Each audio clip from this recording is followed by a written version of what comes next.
طرف بلانا، اللہ کی راہ دکھانا۔ حضور داتا گنج بخش سیدنا علی حجویری رضی اللہ تعالیٰ عنہ فرماتے ہیں کشف المحجوب میں، ہم کیا کرتے ہیں اپنی تقریروں کو مزین کرنے کے لیے، اپنی بات کو وزنی کرنے کے لیے حوالے ان کے دیتے ہیں، اور جب ان کا پورا نقشہ بیان کر لیتے ہیں تو آگے اپنی ذات ستودہ صفات کو پیش کر لیں گے۔ ان کا نقشہ بیان کر کے، ان کے کمالات، ان کی کرامات، برکات بیان کر کے، تو پھر اس کے بعد اطلاق کا جب وقت آتا ہے تو ہم اپنی ذات پہ کر دیتے ہیں۔ افسوس ہے۔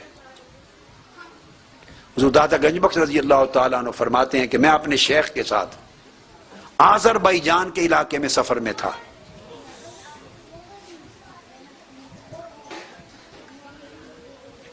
وسطی ایشیا میں، تو ایک جگہ ہم نے دیکھا، انہوں نے کہا کہ کچھ درویش کھڑے تھے صوفیاء والا جبہ پہن کر، صوف کا لباس، جو صوفیاء کا لباس پہن کر کچھ درویش کھڑے تھے، دامن پھیلا کر ذمہ دار آ کے ان کی جھولی میں غلہ ڈال رہے تھے، مانگ رہے تھے غلہ، اور وہ ان کی جھولی بھر کے وہ جا رہے تھے۔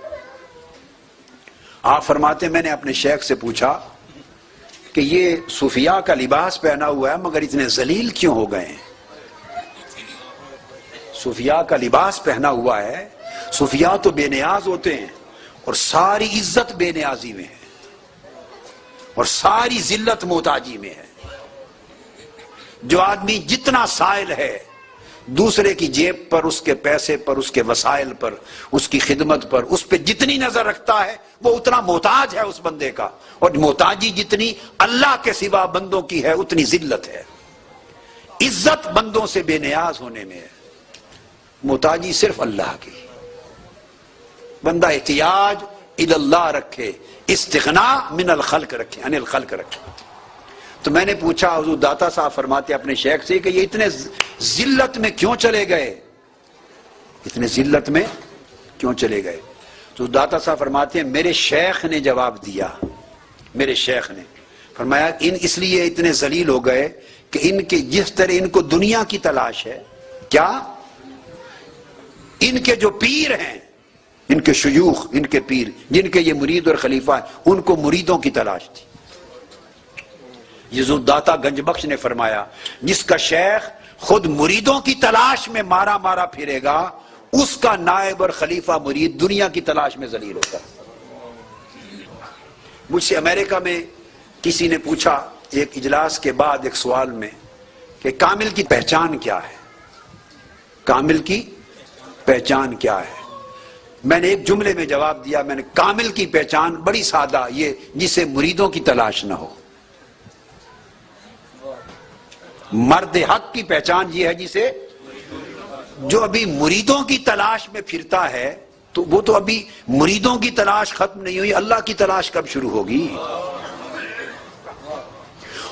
اور لوگوں جسے اللہ کی تلاش دامنگیر ہو جائے، جس کے دل کو اللہ کی تلاش کی آگ بھڑک اٹھے، جس دل میں اللہ کی تلاش کی تڑپ جس کے اندر پیدا ہو جائے، جسے اللہ کی تلاش اور اللہ سے ملنے اور اللہ سے پانے، اللہ کو پانے کا شوق پیدا ہو جائے، وہ اسے چھوڑ کر کسی اور کی تلاش میں کیسے پھرتا ہے؟ اس کے پاس کیسے فرصت ہے کسی اور کی تلاش کی؟ بڑے کامل ولی اللہ تھے حتیم صحن کعبہ میں، حضرت خضر علیہ السلام ان کے ساتھ بیٹھے عبادت کر رہے تھے۔ جب اٹھ کے چلے گئے تو کسی نے پوچھا کہ حضرت خضر علیہ السلام آپ کے ساتھ بیٹھے تھے، آپ نے ان سے ملاقات نہیں کی، ان کی طرف توجہ نہیں کی، دھیان ہی نہیں کیا، بیٹھے رہے، کیا وجہ بنی؟ تو وہ کہنے لگے میں معذرت خواہ ہوں، میں اس دھیان سے فارغ ہوں تو کسی اور طرف کروں، میں اللہ کے دھیان میں تھا، میں اللہ کے دھیان میں تھا، کسی اور کی طرف کیا دھیان کریں؟ اب یہ تو عرفاء، اولیاء، صوفیاء کی، اہل اللہ کی بات ہے۔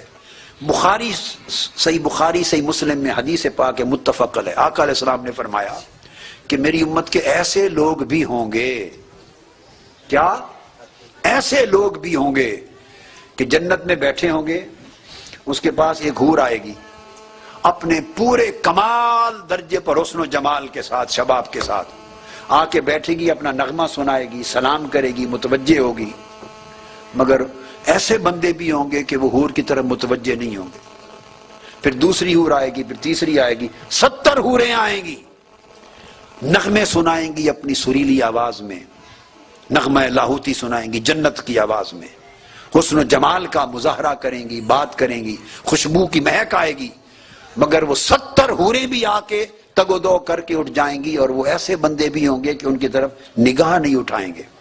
وہ ان سے پھر بالآخر پوچھیں گے کہ کیا بات ہے، آپ کو ہماری رغبت نہیں، ہماری طرف دھیان نہیں کرتے؟ تو وہ کہیں گے کہ ہمیں کسی اور کے حسن کو دیکھنے کا انتظار ہے، میں کسی اور کے حسن کا نظارہ کرنے کے انتظار میں بیٹھا ہوں، لہذا اس حسن کا جو منتظر ہے اس کے نظارے کا، وہ کسی اور حسن کو کیا دیکھے۔ تو یہ صحبت کی بنیادی شرائط میں ہے۔ ہؤلاء قوم ورہم قوم لا یشقی بہم جلیسہم، اس کا مطلب بیٹے فقط اتنا یہ ہے، لا یشقی، اس کا معنی ہے لا شقاوت، کیا؟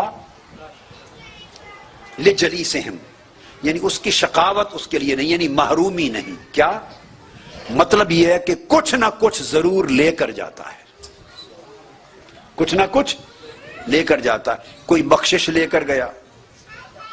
اب اس حدیث پاک کے واقعہ میں اس حد تک اس مجلس کا جو واقعہ ہوا اور فرشتے نے جا کے روداد سنا دی، اس کے بعد کا کوئی تذکرہ نہیں ہے کہ اس مجلس کے نتیجے میں وہ ممکن ہے بدل گیا، عمر بھر کے لیے بدل گیا اور اس کی شقاوت ہی دور ہو گئی اس کی۔ یہ اللہ رب العزت نے فرمایا کہ یہ وہ لوگ ہیں کہ جن کے جلیس شقی، محروم اور بدبخت نہیں رہتے، یعنی محروم، کلیتاً محروم نہیں اٹھتے، کچھ نہ کچھ لے کے جاتے ہیں۔ تو وہ بتا رہا ہوں صحبت صالح کی علامت یہ ہے کہ لوگ کچھ نہ کچھ لے کر جاتے ہیں۔ شقاوت کی نفی ہے سعادت، کہ وہ کچھ سعادت لے کر جاتے ہیں، محروم نہیں جاتے۔ اور یقیناً آقا علیہ السلام نے جو بتایا کہ اللہ کی یاد آ گئی تو سعادت مل گئی، آخرت کی یاد آ گئی تو سعادت لے کر گئے، دین کا حکمت اور فہم آ گیا، عزم اور نیت میں اخلاص آ گیا، نیک ارادہ کر کے اٹھے اور کچھ نیکیوں کی زندگی کا آغاز کر دیا تو سعادت کی زندگی کا آغاز ہو گیا۔ تو ان کی جلیس جو ہیں، ان کے ہم نشیں ہیں، وہ محروم کلیتاً نہیں رہتے، کچھ نہ کچھ لے کر جاتے ہیں۔ سارا ایک ہی معنی میں آ گیا۔ اور جو لے کر اٹھیں گے پھر ریاضت اور مجاہدہ، جتنی محنت کریں گے اتنا ریٹین کریں گے، اتنا اضافہ کرتے چلے جائیں گے۔ فَالَّذِينَ جَاهَدُوا فِينَا لَنَهْدِيَنَّهُمْ سُبُلَنَا، ساری چیزوں کا مفہوم ایک جگہ مطابقت میں ہونا چاہیے۔ جو ہماری راہ میں مجاہدہ کرتے ہیں انہی پر اپنی ہم راہیں کھول دیتے ہیں، مجاہدہ کے بغیر راستے نہیں کھلتے۔ تو یہ میں نے گفتگو میں جیسے 3 آیتیں پڑھتے ہیں گفتگو شروع کرنے میں، تو بعد میں نے مضمون کرنا تھا، تو میں نے تو یہ صرف ان 3 آیتوں کی وضاحت کی ابھی تک۔ اللہ کی شان ہے، بس وہ ابھی سبحان